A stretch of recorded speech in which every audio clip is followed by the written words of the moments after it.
8 కోట్ల వ్యయంతో రన్ రాజా రన్ తీసిన దర్శకుడు సుజిత్ ఇప్పుడు రెండవ చిత్రానికి 150 కోట్ల బడ్జెట్ పొందాడు. బాహుబలితో ప్రభాస్ పరపతి జాతీయ వ్యాప్తంగా పెరగడంతో సాహో చిత్రాన్ని భారీ స్థాయిలో తెరకెక్కిస్తున్నారు. సుజిత్ కి ప్రభాస్ ఈ అవకాశాన్ని రన్ రాజా రన్ చూసిన వెంటనే ఇచ్చేశారట. అయితే ఏదో జోక్ చేస్తున్నాడని అనుకొని కొద్ది రోజులు కథ కూడా రెడీ చేయలేదట. తర్వాత ప్రభాస్ సీరియస్ గానే చెప్పాడని తెలుసుకొని షాక్ అయ్యారట. బాహుబలి తర్వాత సినిమా నాతో ఏంటి అని కూడా అడిగేశారట. బాహుబలిని పట్టించుకోవద్దని దాన్ని పూర్తిగా పక్కన పడేసి తనతో సినిమా తీస్తే ఎలాంటి కథ రాస్తాడో అదే రాయమని ప్రభాస్ చెప్పారట. అలా సుజిత్ సాహో లైన్ రెడీ చేసుకొని ప్రభాస్ కు చెప్తే అతను వెంటనే ఓకే చేశారట.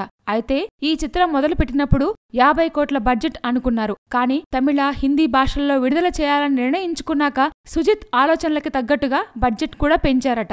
బాహుబలిని పక్కన పెట్టి ప్రభాస్ కోసం కథ సిద్ధం చేసినప్పటికీ బాహుబలి తర్వాత వస్తున్న సినిమా కనుక అంచనాలు ఎలా ఉంటాయనేది తనకు తెలుసని, అందుకు ఏమాత్రం తగ్గకుండా సాహోని అత్యున్నత ప్రమాణాలతో రూపొందిస్తానని సుజిత్ అంటున్నారు.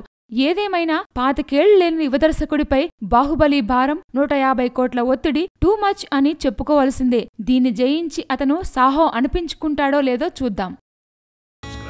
Please subscribe. Hi, it's me Purna. Please subscribe.